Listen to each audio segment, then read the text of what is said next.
Okay, so my name is Catherine McBride. I am obviously your instructor for this class. For those of you that had me in financial accounting, you kind of already know me. For the rest of you where I'm new, I have a CPA license, so I'm a certified public accountant. I have a master's degree in business administration. I have a doctorate in advanced accounting. It honestly sounds scarier than it is, I promise you, because once you've learned accounting, you pretty much know accounting. So it was just a lot of other courses, and then of course that big long paper at the end that's like 200 pages. But it really isn't that big a deal because you just do it in pieces of 25-page chunks. I worked in public accounting, doing tax and audit for about 5 years. Then I went to work for one of their clients, worked my way up in the accounting world until I was the CFO of a publicly traded company. Sounds like it's a lot of fun and a lot of good money. Turns out it's a lot of work. And I got married and chose to run my husband's business instead. So we had a manufacturing and repair company. We manufactured outdoor cushions for commercial, wholesale, and retail customers. We built point-of-sale price models for selling custom cushions, point of sale. That's the point-of-sale price model. And that was a lot of fun. I had 2 children along the way, and then pretty soon I realized that I was having my daughter sleep on the sofa in my office with strep throat on numerous occasions, which did begin to strike me as possibly maybe my priorities were skewed. So when the economy collapsed, we decided to leave Phoenix and move to Colorado. And after being introduced to the snow, I decided that maybe I would be okay with bearing through Michigan. And that's where we've been for, I don't know, 5 or 6 years. And I totally love it. So unlike a lot of people that teach online, all I do is teach online. So that means that you can reach me during the day when you have questions. I'm more than happy to answer questions during the day. You can reach me in the evenings. You can call me on the weekends. Everybody here pretty much understands my husband's take in accounting. So when people call me with accounting questions, he is understanding rather than resentful. And let's see, on a personal note, I've got 2 children. I'm quite certain how that happened. What I'm not sure how it happened was how I have a 14 and a 15-year-old. That still is baffling to me. My daughter is 14, freshman in high school. My son is 15, sophomore in high school. My son just started learning to ski, and he's working on Life Scout and Boy Scouts, and my daughter is a competitive figure skater. So most days I'm actually working at the skating rink, so you can easily reach me there. My phone number is in the course, but anytime that you want an answer more quickly than email or putting it in the course, I strongly recommend that you pick up the phone and call me or you text me, because I will get that right away. Okay, that was my spill. Any questions about me? No? Are you shy? Brian's like, done it, been there. It's like, I don't have anything else to say. Already been through this rodeo. Okay, so this is managerial accounting. So if you look at the course outline, oops, left that in red by accident. If you look at the course outline, this is our book. By the way, this course has an ebook, and we have added, because I didn't even realize until the end of our last class, I apologize to those of you in financial accounting. I didn't even realize that the textbook was also available on your Vital Source bookshelf. So there's a couple of ways of accessing the textbook. I'm going to show you both ways. One is within the course, and the other, well, they're both within the course, but one is you can go to your Vital Source bookshelf. If you haven't already set it up, you can set it up now, not now, but later now when I'm not talking. And your textbook is there. It's an ebook. Also, when you go into the homework assignments and the practice problems, you have access to the textbook there as well. In fact, it's really cool because it takes you to exactly where you want to go for the problems. Is there anybody here who has not used like McGraw-Hill or some kind of platform to do homework electronically, whether it was accounting or math or economics? Okay, So we're going to look at that. So if there's something that's new, or I know that there's at least one person in our class who hasn't been in school for a while. So if there's anything that's new, don't hesitate to pick up the phone and call me and say, hey, I'm lost. Can you walk me through this? Because I can do it typically over the phone without any trouble at all. All right, so this is our textbook.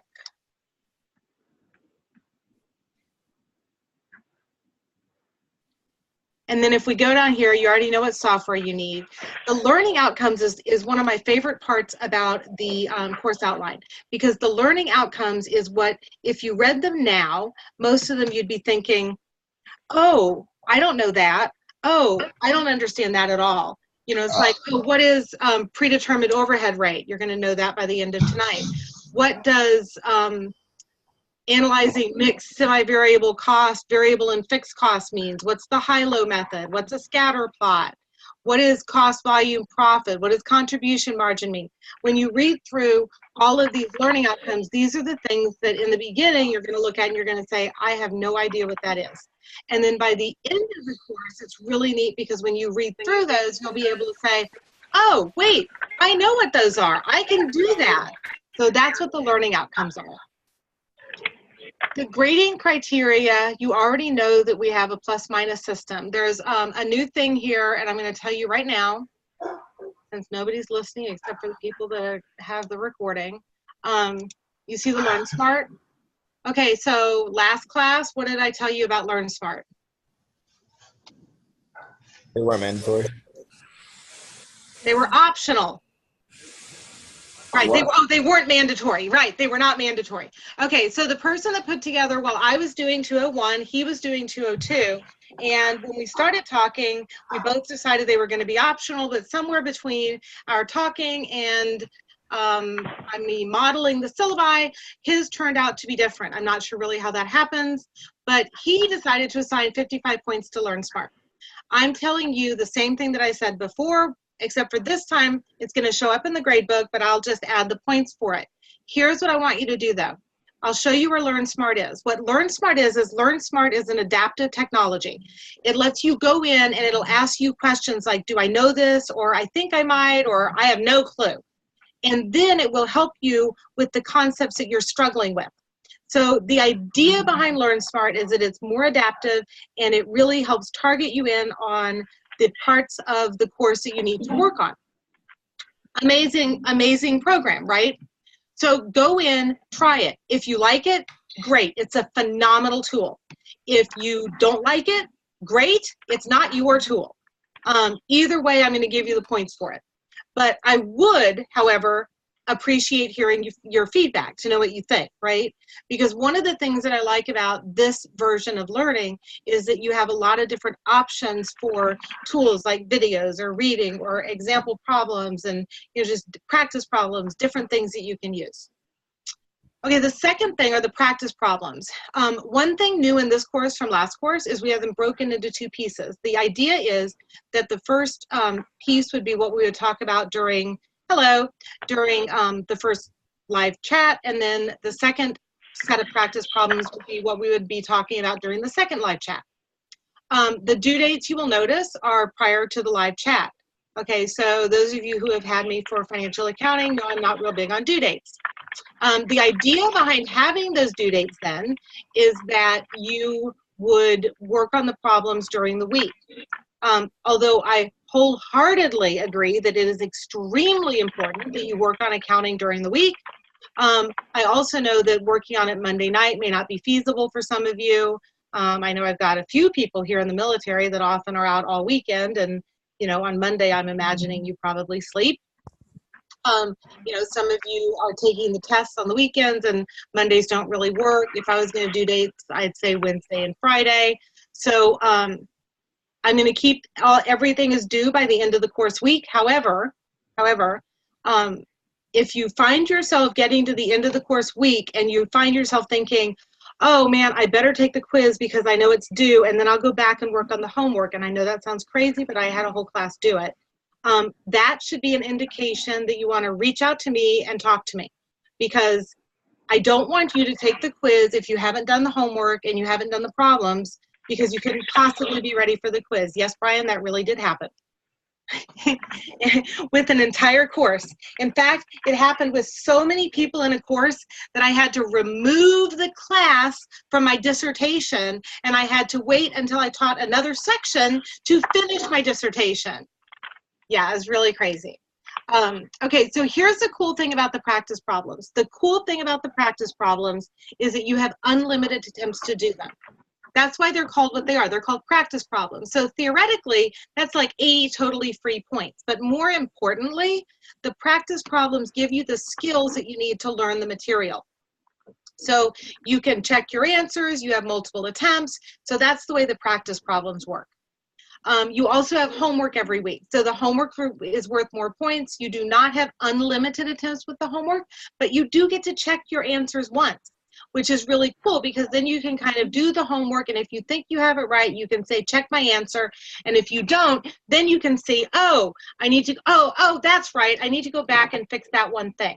So that works well for the homework. You have quizzes once a week for the first 3 weeks, and then on, and they're due, the outline is going to say that they're due on Saturday. No, it's going to say that they're due on Sunday. But you are more than welcome to take them on Saturday or Sunday. I know that some of you have kids on the weekend, some of you, that's okay, Peter. Some of you have kids on the weekend, some of you, are more able to do it on Saturday, some of you are more able to do it on Sunday. I know a lot of you have sports on the weekends with your kids. So you may take the quiz on Saturday or Sunday, whichever works better for you. Now, this is really important for you to hear, okay? If you get to the weekend and something happens, like the baby has the flu, right? Or, you know, you're really sick, call me. Because what I don't want you to do, or let's say you've been on duty for 48 hours and you haven't slept. No. Who's talking? Whoever's talking on their phone, mute, please. Of course. So if you find that something has happened like that, or, you know, you were on duty all weekend, please don't take the quiz in the middle of the night on Sunday night because I said you had to take it by Sunday. Call me or text me, do something. The threaded discussions are 15 points a week. You have to complete them by the end of the course week. Preferably, you're going to start them on the first. Preferably, you're going to start them at the beginning of like Wednesday or something so that people have a chance to respond. There is a course project. You're going to love this course project. We'll look at it in a minute. I didn't write it. You'll be able to tell that I didn't write it when you see it because it doesn't resemble what I would have written, which you saw in financial accounting. And then there's a final exam, 4 points, 50 questions, very similar to the last one in time-wise and everything. I will review for the quizzes. I will review for the finals so that you feel completely prepared for everything. Okay, so this kind of describes Learnsmart. The synchronous session, the practice sessions, what we're calling this, are optional. They're also recorded. I will post them to Blackboard probably the morning following so that you can go back and review. You know, fast forward, use what you want to use out of them. We're going to work some problems together. If you have questions, this is a good place to answer them. If you're working on your homework and you're struggling with something, please don't wait until the live session. The exception to that is if it's Monday and you're wondering about something that we haven't even gone over yet, wait until I go over it. Because I simply don't have the time. I'm grading on Mondays. But other than that, you know, it's like if we've gone over something and you're struggling with something, don't wait until now to ask me. Go ahead and call me. This tells you about the practice problems. So this is good. These are our practice problems. This is what is actually in the electronic part of our course. And what I like about this schedule is that it tells you when we're meeting, but also this tells you what chapter. So when it says like 14-2, 14-15, the 14 means chapter 14. So exercise 14-2 is exercise 14, number 2. Exercise 15-11 is exercise chapter 15, number 11. when you go, if you were to look at those problems in your hard copy book, if you have one, and then you went online to work it, you would notice that the concepts are the same, but the numbers are different because the problems are set up so that they have, so that they're not static. The numbers and the problems change so that you won't have the same numbers. All right, so these are all the practice problems.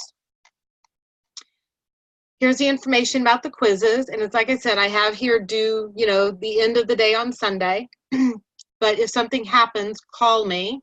Homework technically is due Saturday night. If you do it on Sunday morning, that's okay too. Just please do it before you take the quiz. You notice I'm going to skim over the late policy.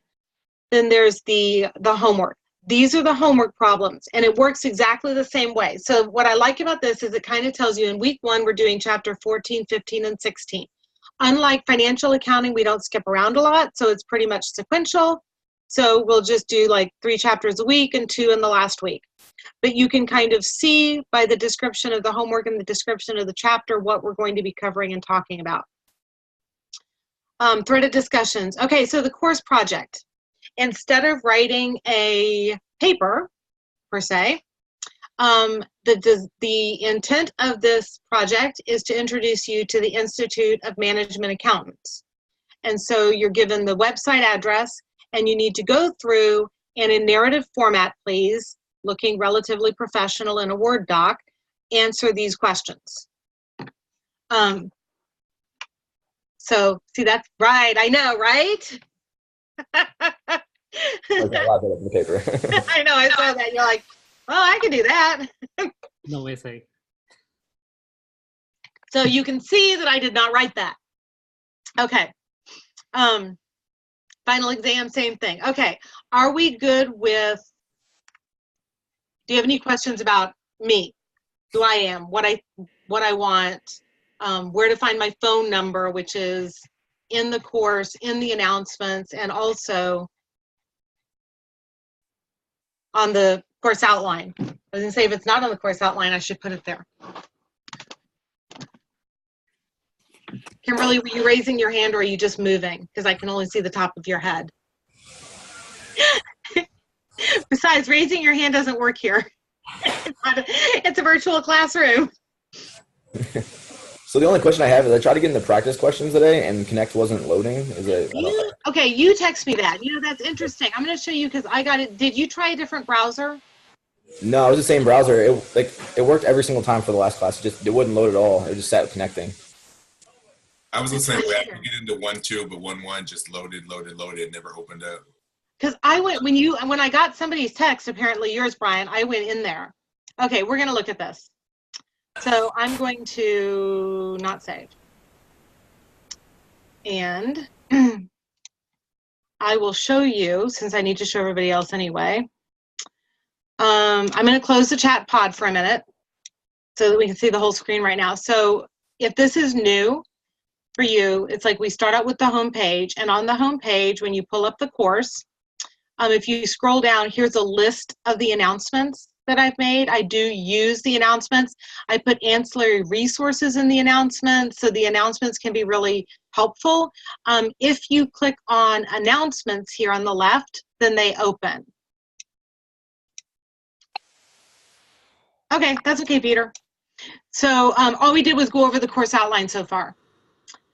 And then, so if you go down to each week, we have like week 1, and this will be set up the same as financial accounting was. So when you scroll down, there's some videos that you can watch. They're not from our textbook. They're actually from a website, predominantly principlesofaccounting.com, who I found to be very clear. You can, you know, pause them, rewind them, whatever. They may be useful to you or they may be overkill because we meet. They're there, use them, tell me what you think. Next, you have the PowerPoints that we're going over. Here's a link for the discussion. The other place that you can access the discussions is if you go over here, you can access it from the left-hand menu. You can go to the discussion boards. Don't use this Zoom link. I have to have it removed. Sharon was supposed to do that. For some reason, there's a problem and I can't edit this. I'm supposed to be able to, but I can't, so I'm gonna have that fixed. when you register, everybody needs to go into register for Connect. If I click on it, it won't look as the same as what you click on. All of your resources are prepaid. So when you go into register for Connect, that'll give you Brian, did you go register for Connect? Was it different than registering the last time? Because I was already registered. You might have to register for this one too. I'm not sure. Okay. I'll try again. I wonder if that was the problem, if you couldn't get any of them to pull up. Yeah, it was just brief. It just wouldn't Okay, load. because I think it's quite likely that you have to register again because it puts you into this class section. Okay. I didn't think about that. Okay, so then when you open the practice problems, what these look like, and we're going to do some of them after we talk about material, is I'll make it look like you.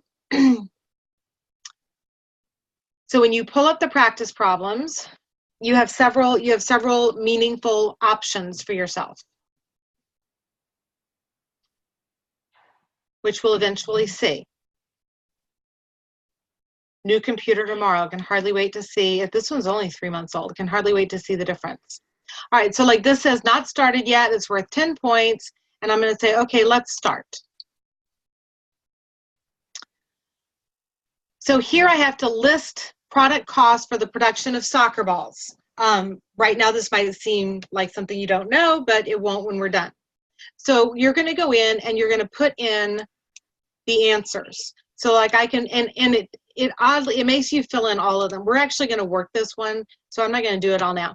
And then you can say check my work. And when you say check my work up in the top right, it'll give you red X's or green checks.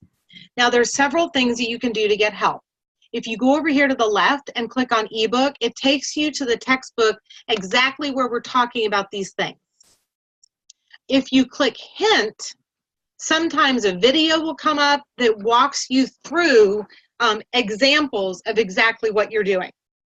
So you can print the problem by hitting print. Sometimes it helps me if I have it on my desktop, my physical desktop, not my virtual desktop. So there's a lot of options there that you can use. I don't know what references does. Tells you the learning outcome. Okay, so ebooks takes you straight there. Hint gives you a video that helps you walk through it. Print, you can print the problem. You can say check my work. You have unlimited attempts to get it right. You should earn full credit. However, if you find that you're in the practice problems and you're just finally filling in stuff, like I used to call it playing quiz roulette, you're just filling in stuff trying to get it right so that you get all the green checks so that you can move on and get your grade, that's still an indication that you need to ask me what's happening, because even though you're getting it right because you're getting the right answers eventually filled in, that doesn't mean you understand it.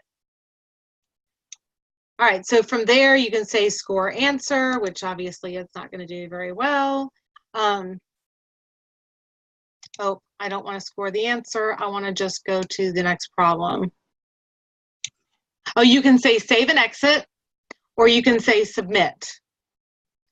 Would somebody like to tell me, there we go. I was going to say, would somebody like to tell me how to go to the next problem? that little group of boxes.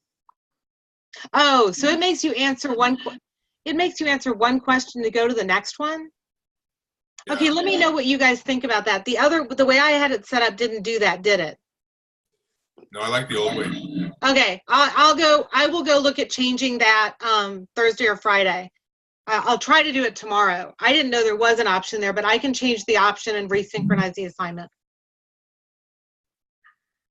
I was not aware that that could be an option. Okay, so the homework works exactly the same. To go back to Blackboard, well, I'm going to return to instructor view because that's what I have to do, and then go back to Blackboard. But you probably have a little go back to Blackboard thing. So every week is set up the same like that.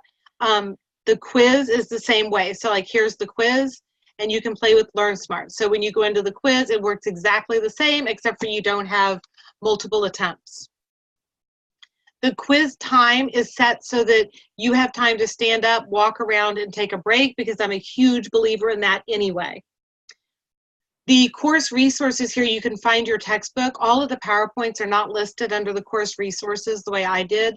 I may move them there. And if you wanted to use the library, you can get to the library from here.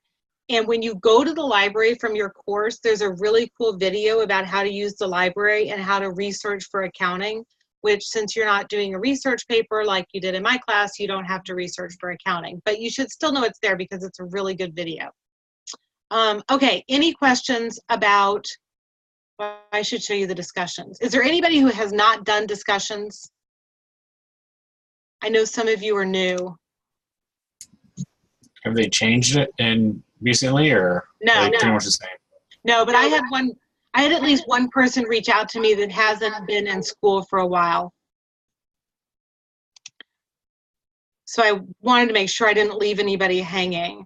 So like if you go to the discussions, we have the introductions, which some people have already introduced themselves, and then you can click on the topic and answer the topic, and you need to respond to one other classmate or my post. So you should have at least 2 posts for each discussion topic. All right, any questions about the class? Because I'm going to stop sharing and I'm going to go on and pull up PowerPoint for chapter 14.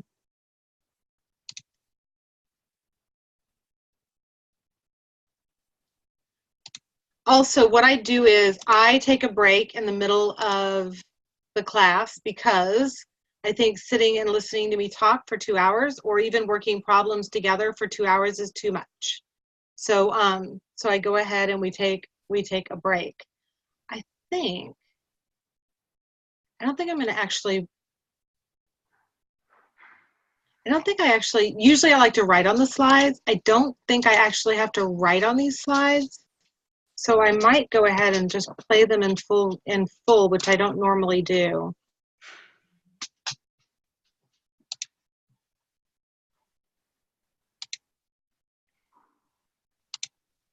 I usually do it where I can write on them. Oh, I can still write on them, maybe. Annotate. Oh, I'll have to try that. I'll have to see how that works. We'll have to do that. All right, so one of the differences, the biggest, most important difference about managerial accounting is that when we do managerial accounting, we divide costs up separately. So if you think about what we learned in financial accounting, we had, we might have had costs of goods sold, right, which are a cost for our product, and then we had operating costs. And that's the only way we divided it up. So now think if you were the manager of a division. Would that be useful to you? Would you be able to tell how your division was doing? Yes. No, I mean, not very, it wouldn't be easy because the information wouldn't all be right there. It's like, so we kind of want to know how much our costs are. And what we're going to do is we're going to look at how to divide the costs up differently so that they're more meaningful for management. And the cost categories that we're going to talk about are not mutually exclusive. I'll show you what I mean. Okay, so the first thing that we want to do is we want to differentiate between what's called a fixed cost and what's called a variable cost. So a fixed cost doesn't change when activity levels change. So an example, okay, I do want to write. So I'm going to try. Let's see what happens if I say annotate. I'm going to see if I can write on it. Oh, maybe I can. So an example of a fixed cost.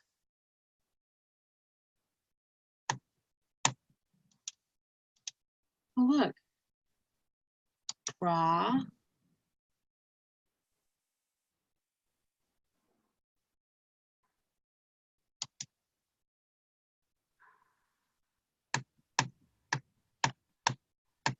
See, I'm going to keep learning, period.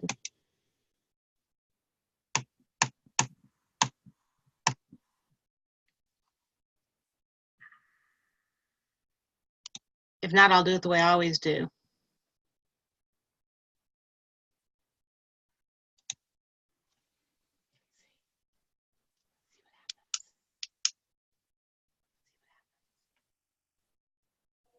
Fine.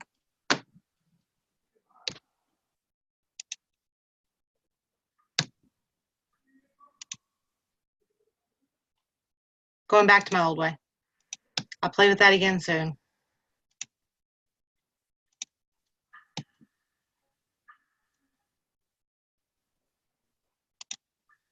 So I can write examples.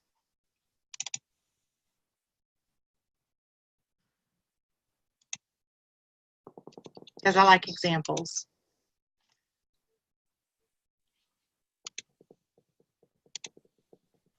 Okay, so fixed costs. Fixed costs don't change when activity levels change. So what's an example of a fixed cost? Rent. Rent is a good example. What else?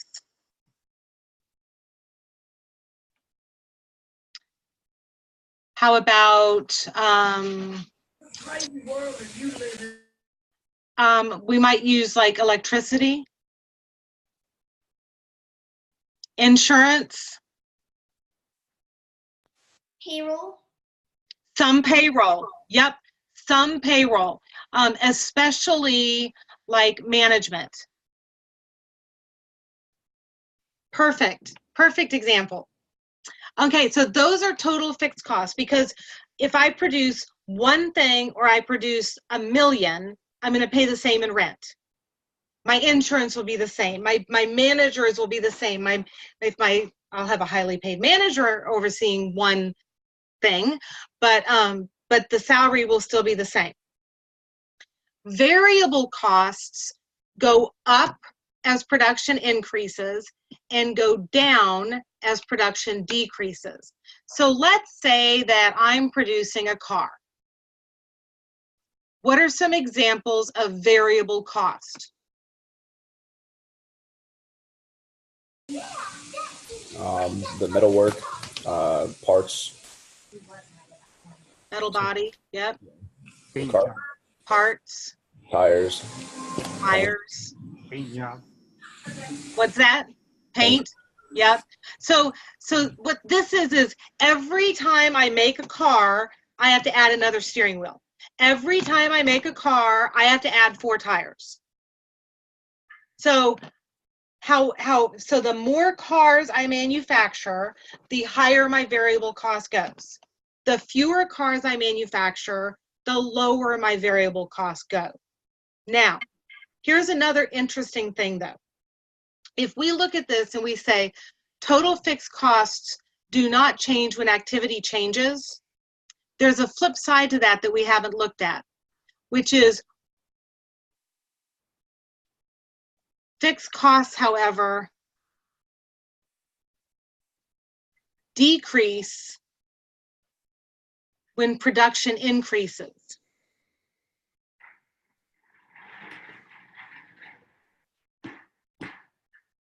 The total, the per unit.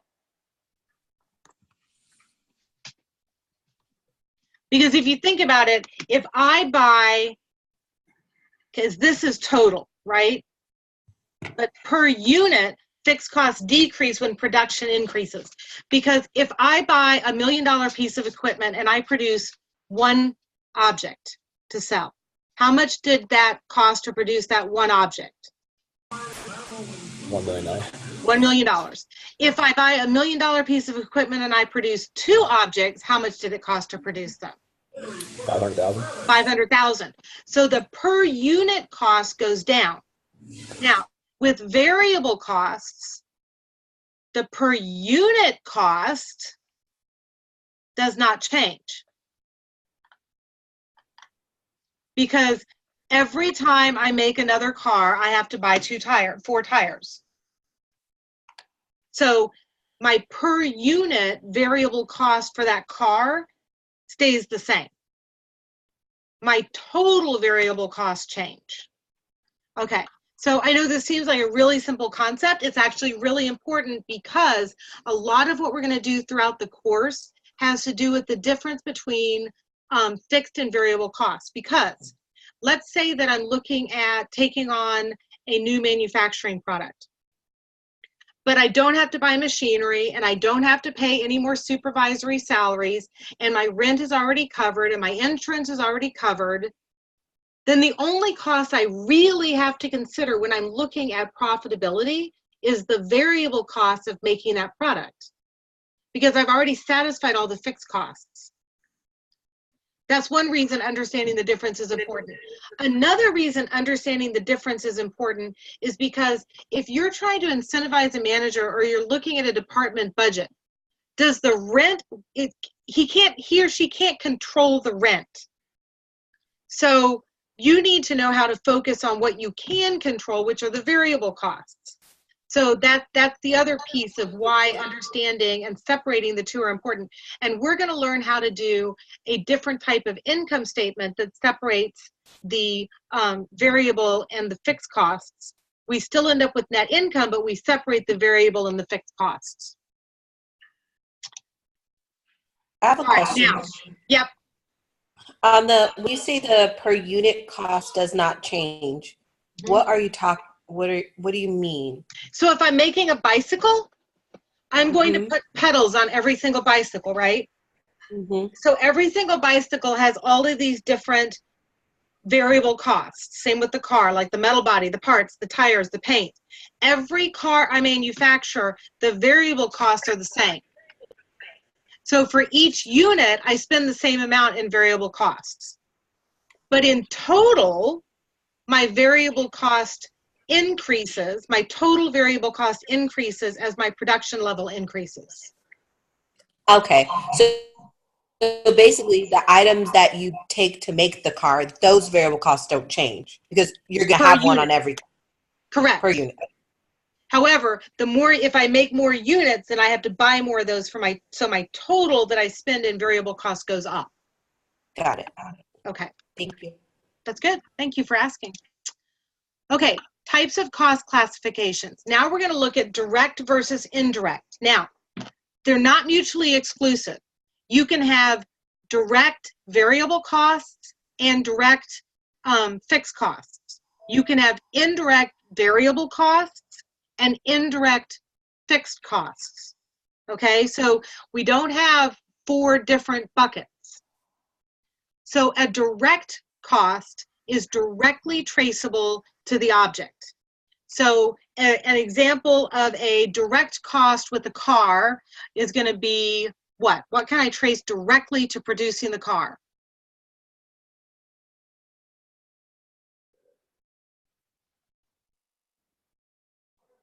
The mechanic. The mechanic, yep. And when we talk about labor like that, we actually call that, like, we'll call direct labor often, because there's direct and there's indirect labor. And so when you say like the mechanic, we'll actually usually call it like touch labor.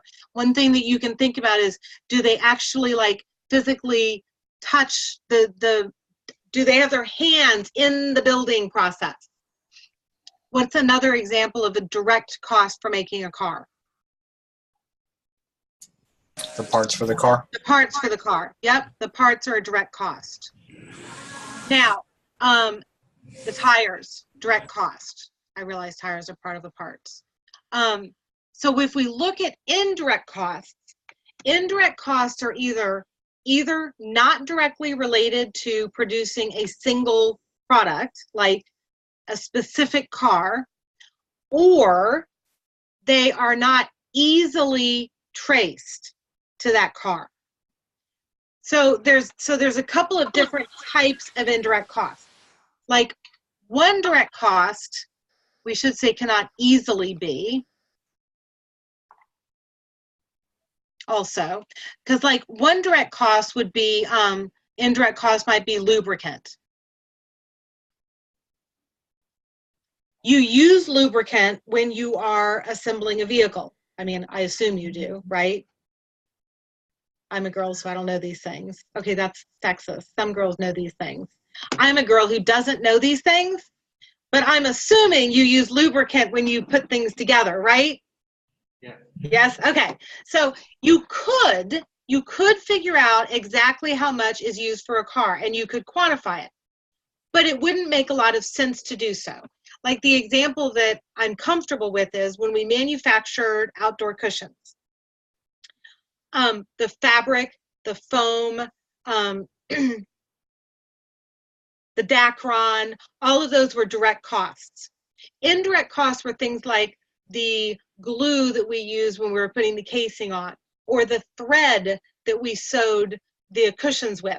Now, it's not that I couldn't tell you how much thread, you know, so many yards of fabric in a particular job would probably consume. It's that it didn't make sense to track down exactly how much thread and then charge it to that. So thread became an indirect cost. Other examples are like maintenance and expenditures that benefit 2 or more departments. So if you have a manager who's overseeing, you know, 2 or 3 different product lines, like a production manager, your production manager is going to be an indirect cost, because I can't trace that production manager to that specific make or model vehicle, because that person probably oversees 2 or 3 different lines. Whereas an assembly manager, you know, might be more of a direct cost. It's hard to say. You'd have to see how it's set up. Also, like maintenance on the machinery. Let's say we have somebody that comes in and they do maintenance on, you know, all of the machinery in the production facility. That's going to be an indirect cost. Janitorial wages, that's going to be an indirect cost, because I can't trace, those costs are part of the production cost, but I can't trace them directly to a specific product for manufacturing. All right, are we good here? You're noticing these cost classifications are important.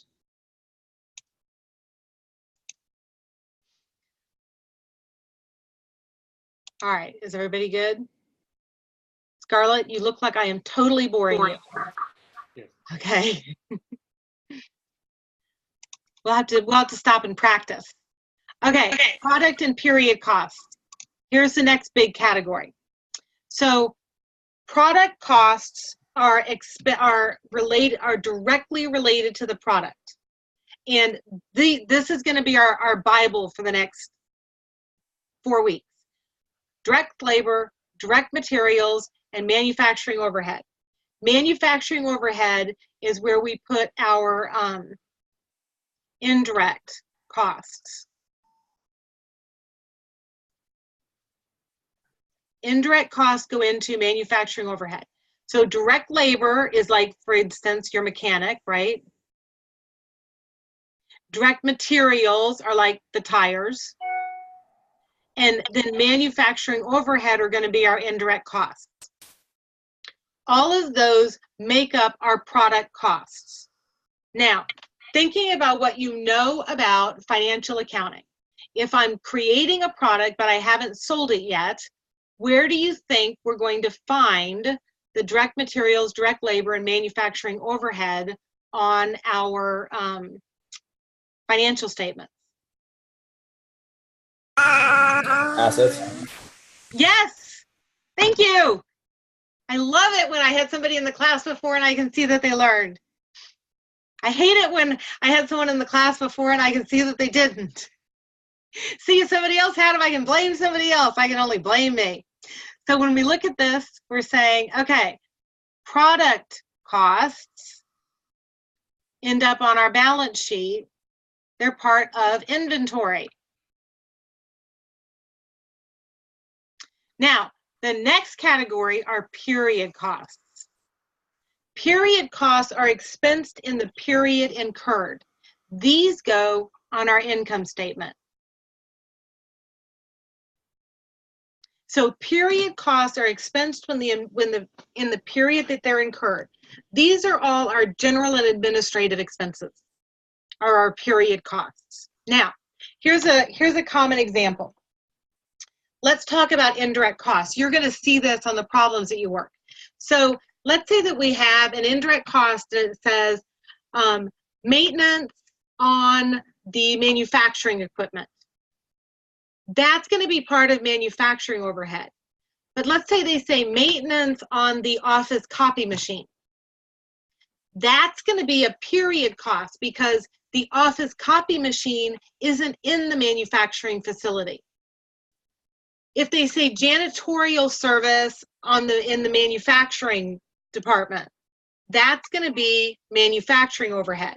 If they say janitorial service in the sales office, that's going to be a period cost. Are you seeing the trend there?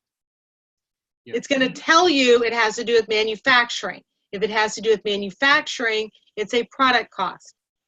If it has to do with the sales office or the CEO or the marketing department or the accounting department or any of the office departments, it's a period cost, and it goes straight to our income statement.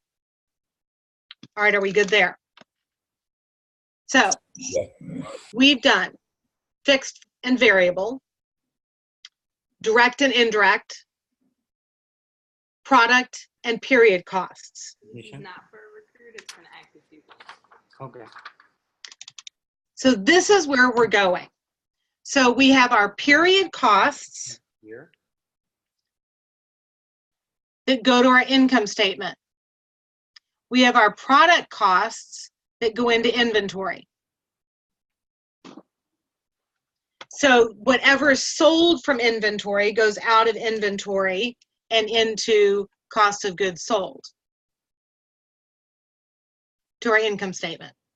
So the big thing here is just that the period costs go directly to the income statement in the period that they're incurred, and the product cost goes straight to the balance sheet as inventory.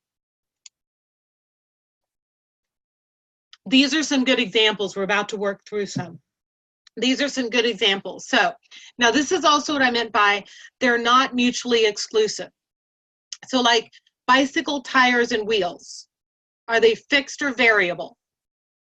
Every bicycle we manufacture, we need bicycle tires and wheels. So they're variable. Are they direct or indirect? Well, I can trace them directly to the bicycle I put them on. Are they a product cost or a period cost? They're direct materials, so they're a product cost.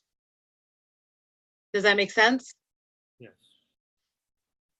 And then also, this is what I was talking about, like here where it says office depreciation. Here's the key. It says office. So depreciation, we know that that's fixed because it's the same amount every period.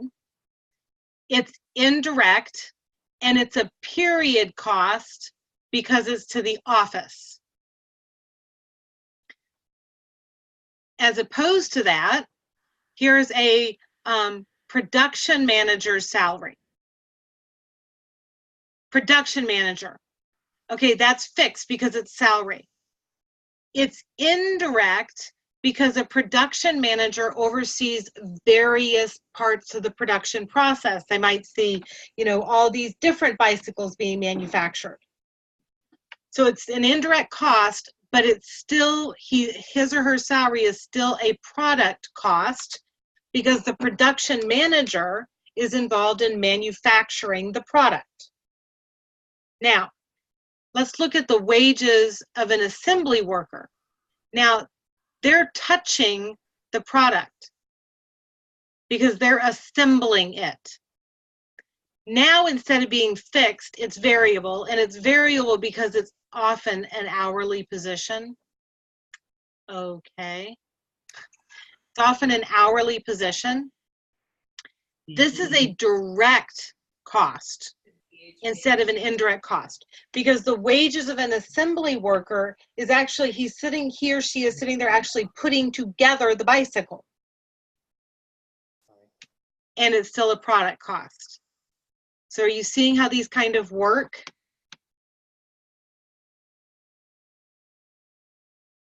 Yes, no, maybe? Yeah. So here's what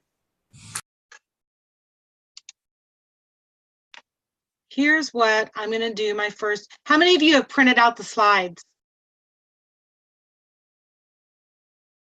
I did. I usually just save them. Okay, here's what I'm going to do. I'm going to go to stop sharing. I'm going to share my classroom. I'm going to try sharing a problem before we take a break that has to do with cost classifications. I might as well jump in and sink or swim.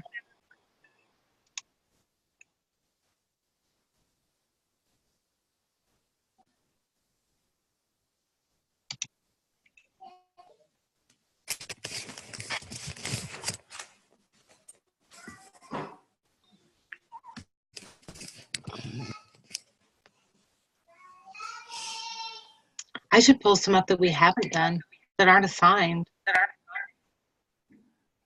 Okay. Here's what we're going to do. I'm going to go here. I'm going to share my screen. And I'm going to break you into groups, into breakout rooms. I'm going to do 3 rooms. I'm going to separate you automatically. I have no idea what's going to happen, but you're going to work on the problem there, and then we'll get back together in 5 minutes. I'm opening the rooms. Now you should turn off your mic and work together. You have 5 minutes.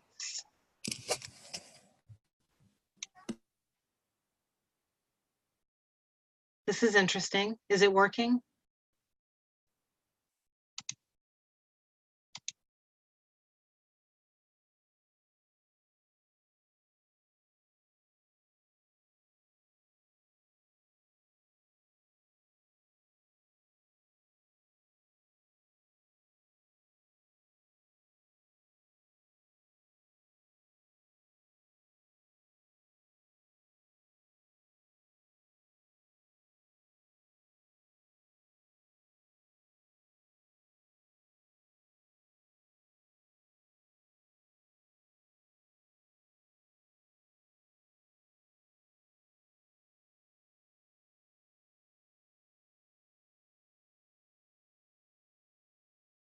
So when I put you in the breakout rooms, you can't see the problem, right? Right. You just see everybody's screen. Yeah. Just everybody's. Okay. So how many of you do you have the course pulled up, or are you just in Zoom? I have the course pulled up as Okay. well as Zoom. So pull up the course and go into the first practice problem. Okay, and let's try this. Now, told Sharon I'm going to sink or swim. She suggested I swim. So I'm going to try to swim because I really think if we can work problems together like this, it'll help break things up and give you practice before we get out there. So we're going to master this. Okay, I can't do it without you here because well, breakout rooms without anybody to break out isn't really effective. Okay, have you pulled up your stuff? All right, so what I'm going to do is I'm going to put you back into breakout rooms. The idea is that you work practice problem 1, all right? And that we reach a consensus. I know. Got it. I'm going to put you into rooms and I'll pop into one and see if it's working. In your room, you should be able to share a screen. Let's see if you can. We're going to try this again.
So I guess we're leaving for 10 minutes, right?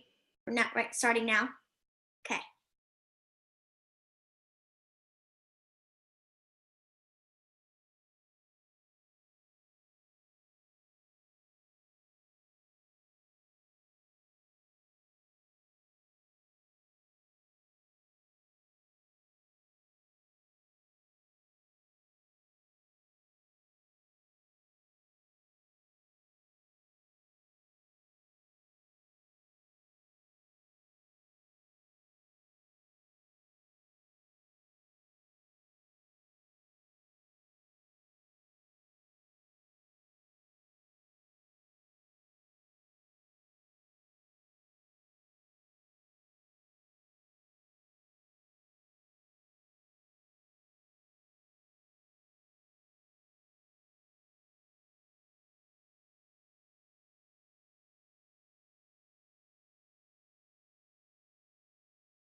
Ten-minute break. I'll see you back in 10 minutes.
Okay, so that was really invigorating.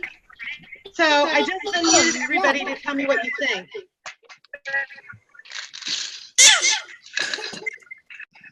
What do you think? Chapter 43. About the groups or what? Yeah. Hey, Daniel. How are you doing? Yeah, about the groups. What did you think about the groups? It's meant to happen. The right person to come at the right time. Do you have thoughts? Okay, let's see how well you did. Turns on when you open the app. It turns on when you open the app, depending on how I set it. Okay, so I'm going to go and share the screen.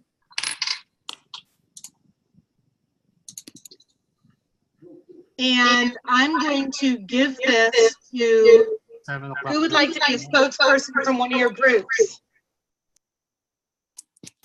Or you just all work this so we can see how we agree. Let's try this. I'm going to leave all your mics unmuted so we can work through this. It's okay to have children now. Can I just mute because I have little people that won't leave me alone? You can have little people right now. We're going to bang through this real quick and move on. Okay, leather covers for soccer balls. Variable or fixed? Variable. Hello? It's super bad. Annual be paid for office security. Fixed. Right. My head went somewhere else. Coolants for machinery. Also fixed. Oh, that's an interesting one. Can I ask why that's fixed? You know what? I think it might be variable. That's what I put, but when you check your answers, it says it's fixed. Yeah, it was the same thing. Probably. Okay, so there is room for discretionary thinking. Probably because coolants for machinery is probably a specific amount you put in. But I understand what you're thinking about variable because the more you manufacture, the more coolant you need, right? Okay, what about wages for assembly workers?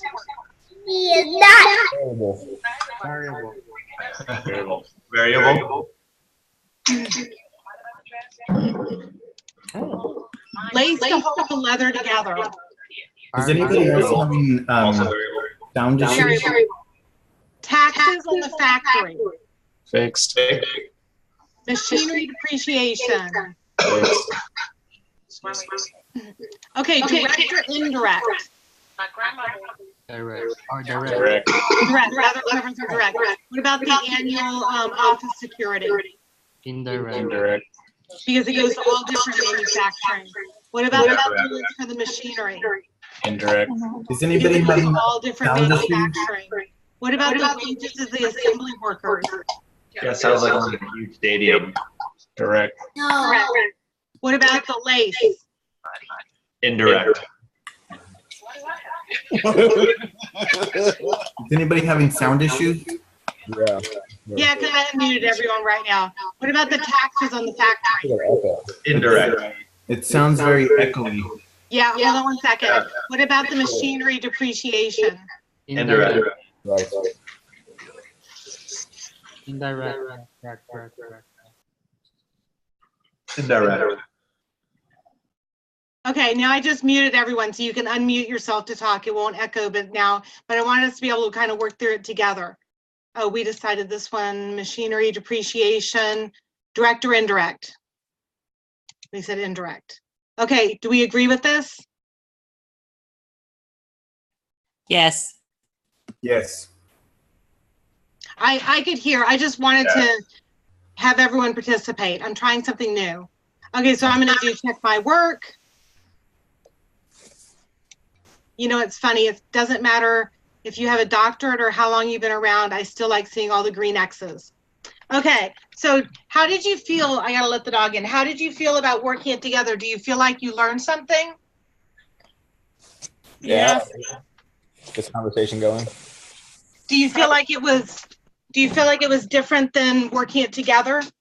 Yeah, it's like an open forum. At least for me personally, it's an open forum to ask questions, and it's just a freestyle of questions. Kind of paints it a little bit more clear. Yeah. Okay, good. Actually, I have a question. I accidentally hit submit instead of check my answers.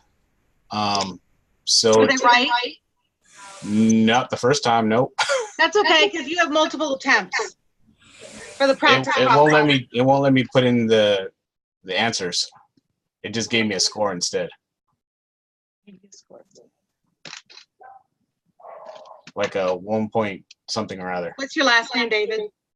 Fodren. Fodren. I'll go fix it when we're done. Okay.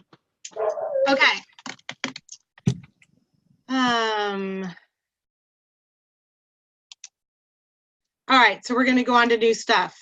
As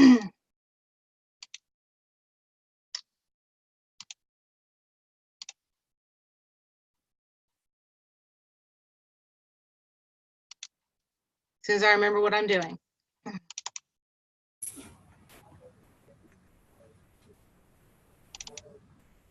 Okay, can you see the PowerPoint? Yeah.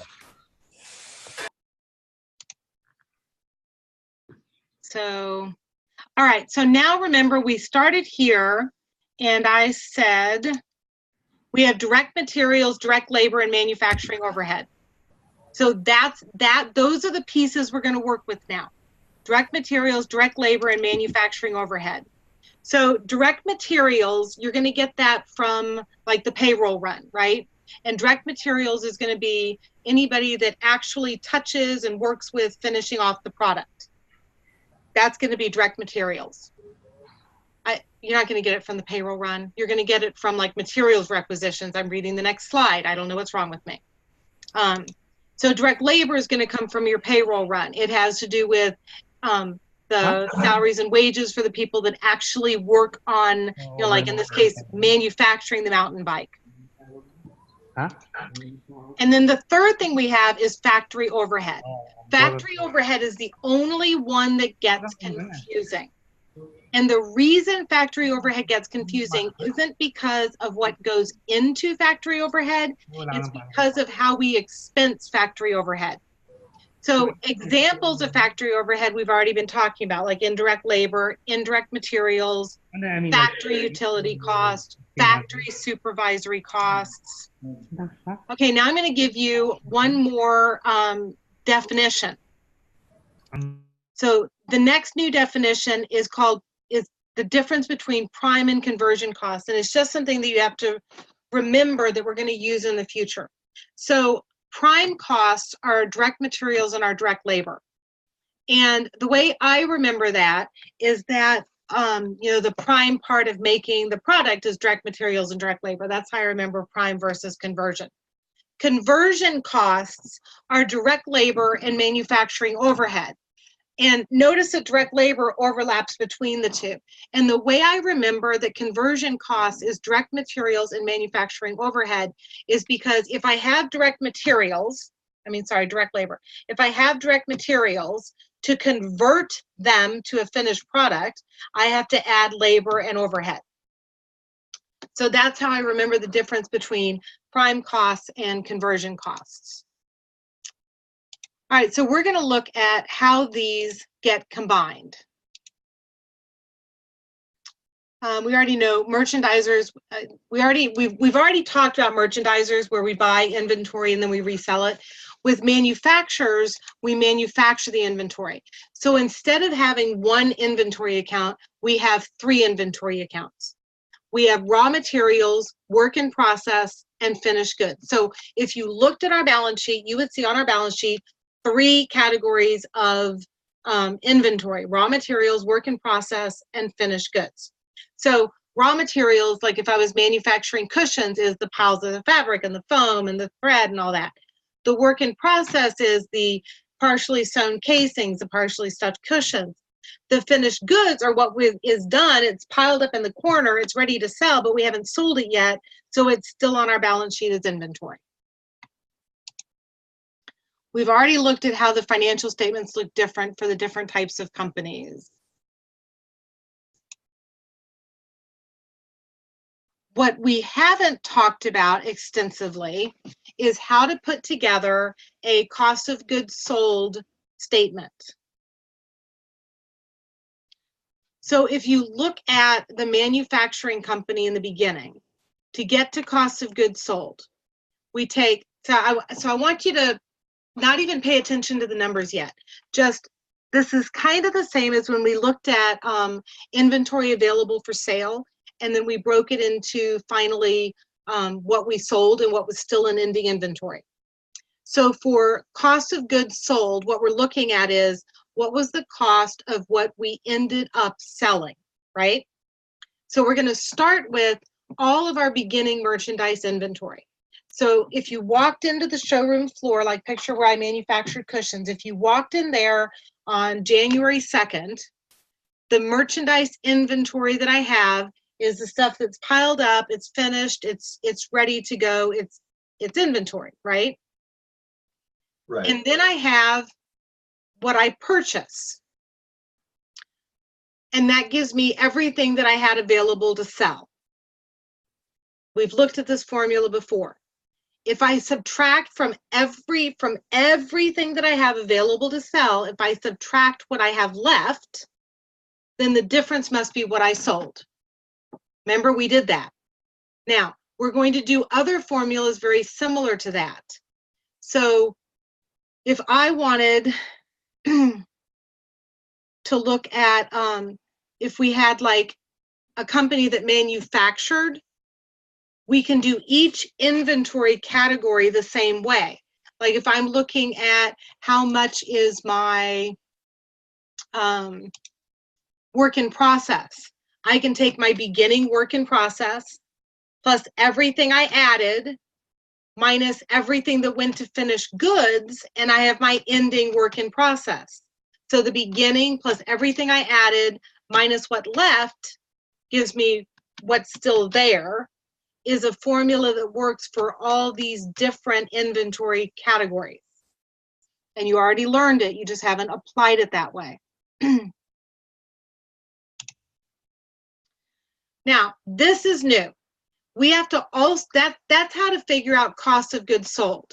You also have to be able to build a cost of goods manufactured statement, which we're going to go do next. So to build a cost of goods manufactured statement, we start with, we always have direct materials, direct labor, and factory overhead. That's always what goes into our cost: direct materials, direct labor, and factory overhead.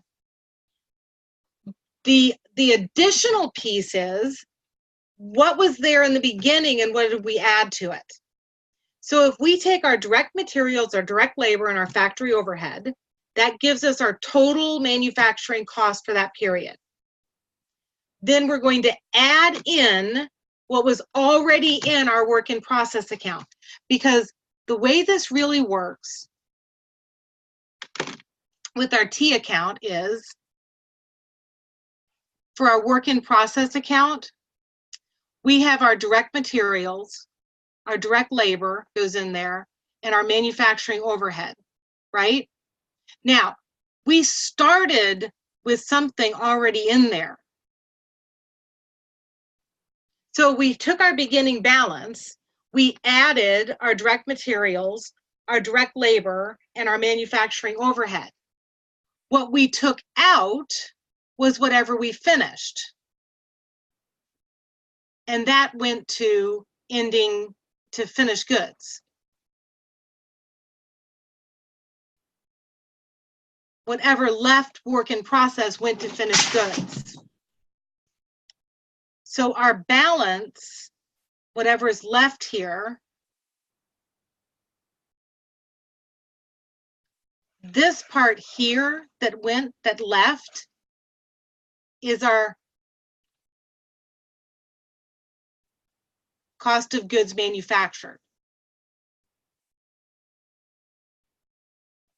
So we're still direct materials, direct labor, factory overhead, what we put in, what was already there to begin with, minus what we took out, gives us our, or minus what's still left, gives us our number that we're looking for. Same formula. Does that make sense? Because we're going to go work one. So that actually goes on our financial statements. On our financial statements, we have, I realize this is small, just make it bigger. We have a schedule of costs of goods manufactured, which now notice it's the same thing. We have our direct materials, our direct labor, our factory overhead, right? It's just there's more of it. There's more categories. Now look under direct materials. What do I have? I have beginning plus purchase, beginning plus purchases gives us everything available for sale, less what was ending gives me what I used. Does that formula look familiar? That's my direct materials. Direct labor goes straight off of our timesheets. And then here's all my different factory overhead accounts, which we're going to talk about how those get expensed, but there's still, this is the idea of them. Gives me my total manufacturing costs. I'm going to add my work in process.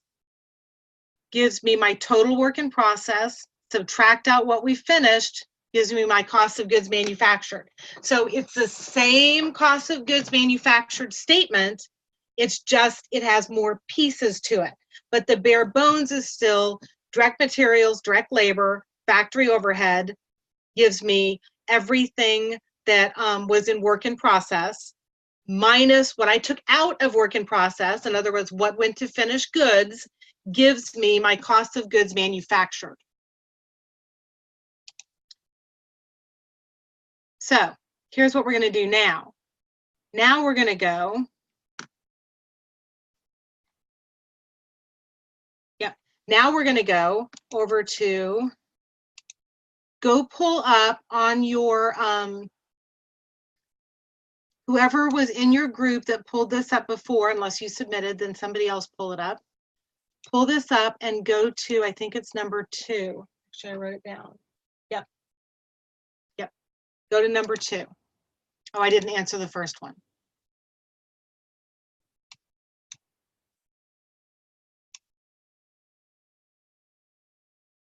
Wait, are you serious? Because I didn't check my work. Go to return to question, and then it lets me go to number 2, right? Okay, so whoever pulled up that one and finished it, now pull it up and go to question number 2.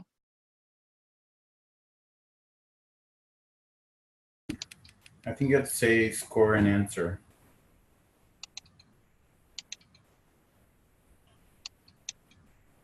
At the bottom by the boxes where it says 1 out of 5. Oh.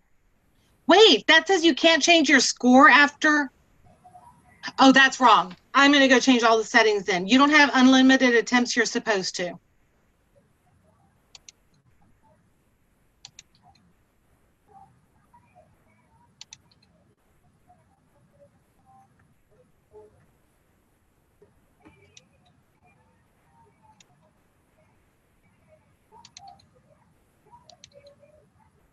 Yeah, it won't let you go. It won't let you redo it. 3 was. Question number 2 is supposed to be cost of goods sold and cost of goods manufactured. Pull up question number 2. We're going to try a breakout room and see what happens.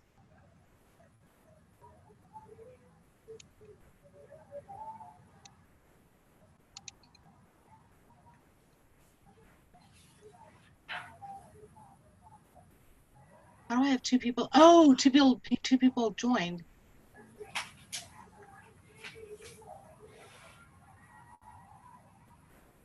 How do I have breakout rooms in progress? Oh, because I called you back, but you can still go back to them.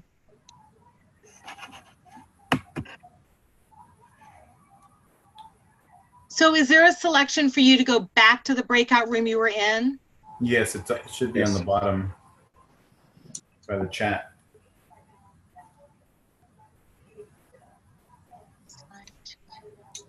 It Should we says go- join break. Should we go back to our breakout rooms? Yeah, try going back to your breakout rooms. I see it. I see it. And I have 2 people that aren't assigned. I have to assign them to breakout room 3. Assign them to breakout room 3. Okay.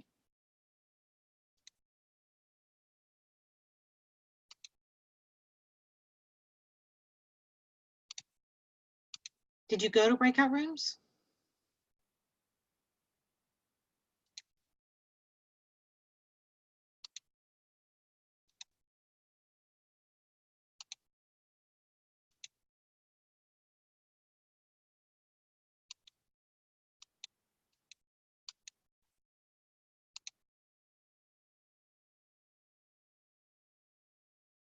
Josephine, why are you not in a breakout room? Josephine, go to the breakout room. Peter, go to the breakout room.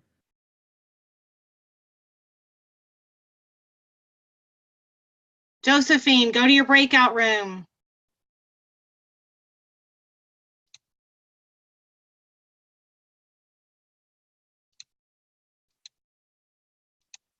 Why can I not join the breakout rooms?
This is the main room, correct?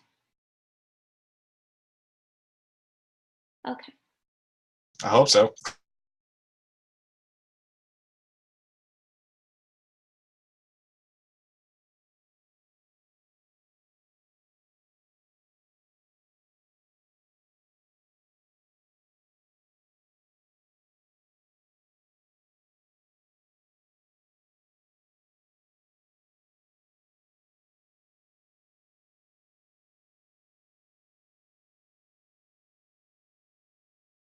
We can't hear you. Okay, so while they're finishing up working, what do you think about working as a group? How is it? Because this one was a little more challenging. It was things that you weren't familiar with yet. I liked it. I am a slow learner, so David helped me out in figuring it out and like knowing the order, and I think it was helpful. Okay. I remember that, I mean, even sitting, and I hear this from students all the time, but I remember it sitting in accounting class too, where you're frantically taking notes and you're like, yeah, that makes sense. Yeah, okay, that makes sense. Yeah, I got that, okay. And then you sit down the next day and you open your book and there's your blank sheet of paper and you're like, all right. What was that? Wait, because it made total sense. Am I on the right chapter? Yeah. Okay, wait, because we worked, wait, I don't know what I'm doing. And so I'm hoping that if we spend time working on the problems like this, it'll alleviate some of that. Wait, I understood it when she was talking. Now I don't know what I'm doing. Okay, how do you feel, Kimberly? You're being pretty quiet.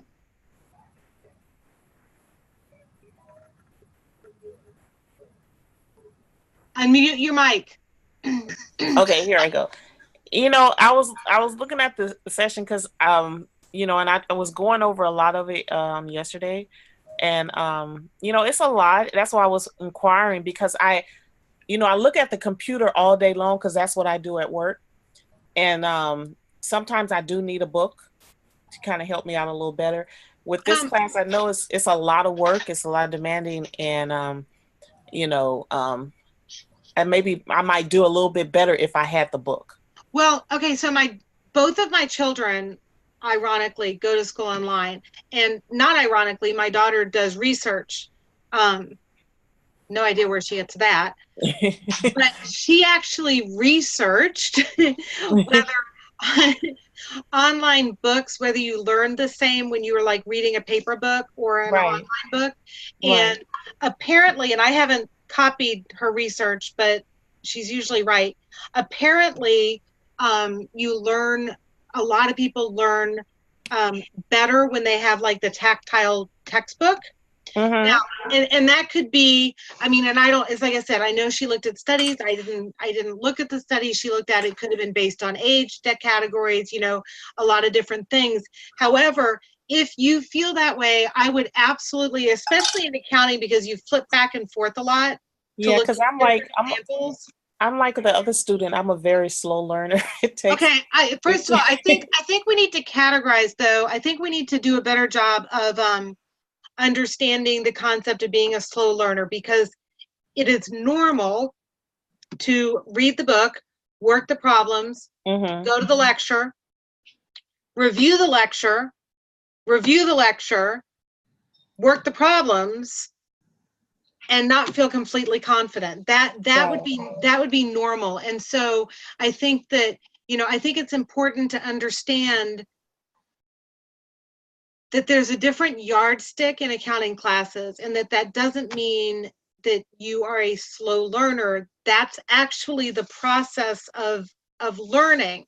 And it's especially people that are really smart that think that, you know, that's like putting in more effort than you should have to, and that, you know, I'm really not getting it. And that's simply not true. So be careful how you judge yourself. So the other thing is, if you have questions, you're always welcome to call me. Okay. So I want to talk about, so buy a book, go on Amazon or whatever, half.com, and buy a used, like, previous edition, like we're on the 7th edition. It doesn't matter if you buy like the 3rd edition. Okay. You should be able to get it for like $5. Okay. And it, you know, Managerial hasn't changed. I would prefer that you purchase the the same publisher, because there's two different ways of explaining one of the concepts in this course. And when we get to looking at differences between variance analysis, and I really like the way our book does it. And there's another book that I've used in graduate programs that I really don't like. I mean, that I'll read it and I was completely confused. And so I just switched it to the way I teach it. So I like that part about this book better. Okay. Okay, so I'm going to go back to PowerPoint, but I'm actually going to pull up chapter 15. Okay.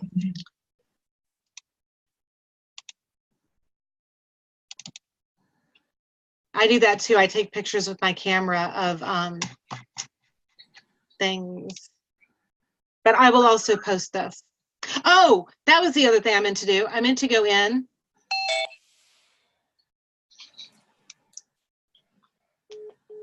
Close all rooms.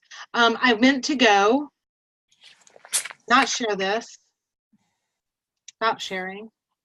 I meant to share the classroom and show you the solution to that one, which was easier than working it over so we have more time to talk. That's what I meant to do.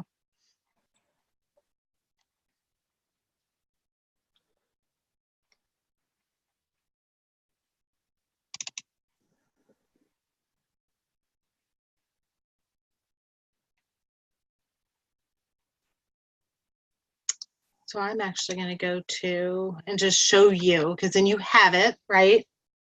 We'll see if you got it right or not. I'm going to share one sec. Give me one sec.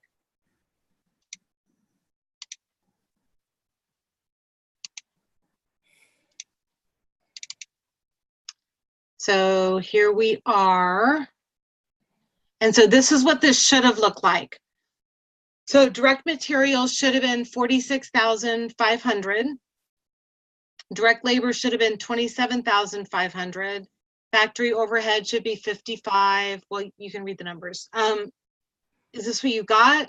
I should have taken my camera and taken a picture of what you got. So you can go back and compare, right? And then for requirement 2, I know at least one group got 129,000, if not both. All right. Do you feel good here? Yes. Okay. Now I'll go look at PowerPoint. Okay. Can you see PowerPoint? Yes. Okay. So chapter 15, there's chapter 15 and there's chapter 16. And the difference between the two is we're going to look at two different types of job costing. With job order costing, we're looking at how do we track the costs when we have clearly separate and distinct jobs. Like for instance, when we manufactured cushions, we tracked the cost by customer because we had clearly distinct and separate customers that all had like custom orders, right? As opposed to, like, let's say we are Pepsi company. There we would track the cost the way we're going to look at in chapter 16, where we track it through the departments, you know, like the mixing department, the bottling department. So with job order costing, we track it by job. Now, the biggest thing that you learn in this chapter is we're going to learn how to allocate overhead, which is actually the last question, question 5 on your first group of practice problems. We're going to talk about how to allocate overhead. We're not going to finish that tonight because if I do it tonight, you'll be completely confused. If I do it first thing when you're fresh, you will not be confused. This chapter is, the big thing is allocating overhead. Chapter 16, the big thing is what's called equivalent units. So we'll look at that. So right now what I want you to do is I want you to understand where you're going with it. And I want you to understand the difference between job costing and process costing. So job costing is used for individual things. Process costing is used, like job costing would be if we were building houses or if we were building airplanes, if you're doing consulting work for individual customers, all of that's job costing. If you're going to track all of the costs and the services by job, you're going to use job costing. Chapter 16 is process costing. And with process costing, we're looking at things like instead of we're tracking through different departments in the process of finishing a product. Okay, here's our overhead. So what we've talked about so far is what comprises overhead. Here's the weird thing about overhead. The weird thing about overhead is that when we use overhead costs, we have our overhead account, which is an inventory account, right? But we have overhead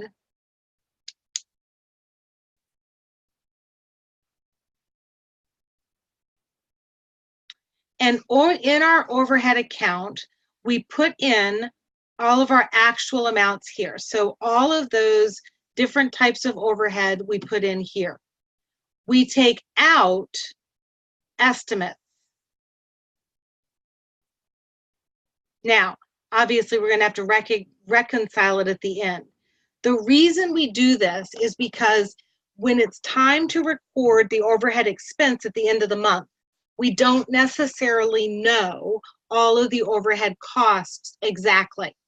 So this estimated amount that we use to record the costs comes from our predetermined overhead rate. So we're going to come up with an estimate of how much overhead to allocate.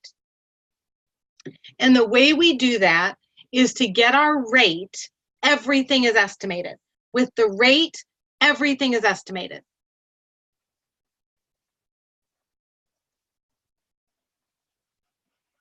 Because we have the predetermined overhead rate based on our estimated overhead costs divided by our estimated activity level.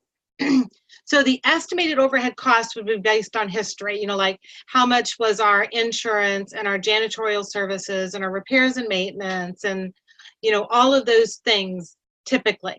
And that's how we're going to get our estimated overhead costs. Then on the bottom, we're going to use what's called a cost driver. It might be labor hours. It might be machine hours. It might be labor dollars. And we're going to estimate that amount too, like how much was labor last year. So everything about our predetermined overhead rate is going to be an estimate. And so what this is going to look like is like this. So we're going to say, okay, so we have this rate. We have, we've used this estimate to come up with a rate. We took our estimated overhead costs divided by our estimated cost driver, and we get this rate. So like, let's say, I don't like where this fits here. Here we're using direct labor cost. So here, for our example, this might be direct labor costs, might be our activity driver, right? So if we use that as our activity driver, then we come up with this rate. So this is the rate from that formula, from the formula we were just looking at. We're going to learn more about it. This is the rate from that formula. So to apply our overhead, we're going to say, okay, so this job used $1,000 of direct labor. So all of these are direct labor. We're going to multiply that by our rate, and this is going to be our applied overhead for each one of those jobs based on our rate.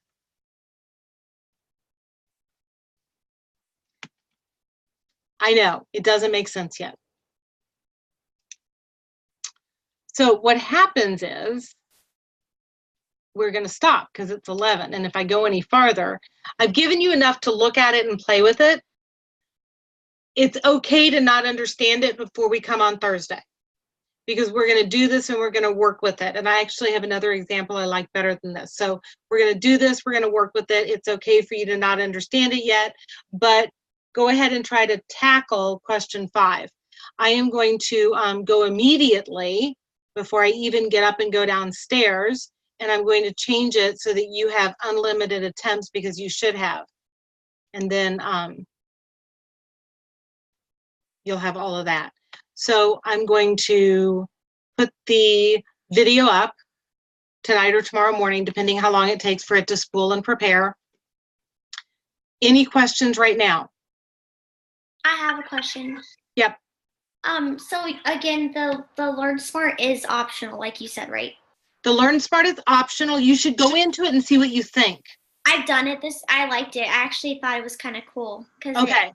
right to like what the subject. Right. I think it's an amazing tool. I've had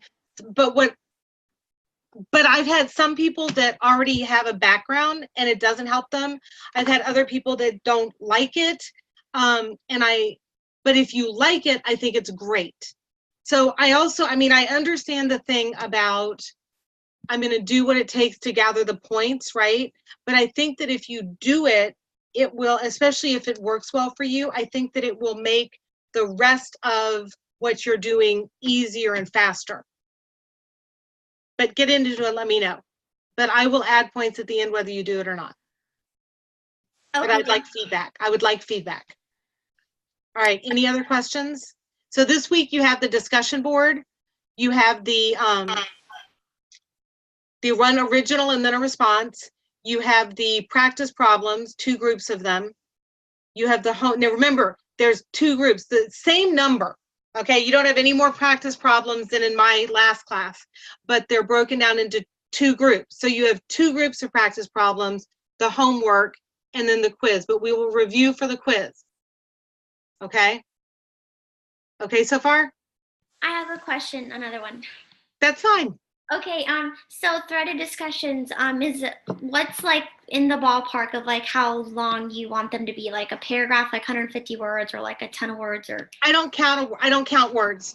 I'm looking for you to answer the question and demonstrate that you understand the concept, or you're developing an understanding of the concept, and that you can apply the concept. Okay. But guys, honestly, I don't grade the discussions toughly because there's so many other things you have to work on in this course. I use them as a way to talk about the theory, but anybody that had me before, do I slam you on the discussions? No, I don't. No. I'm really looking at, you're working the problems, you're doing well on the quiz,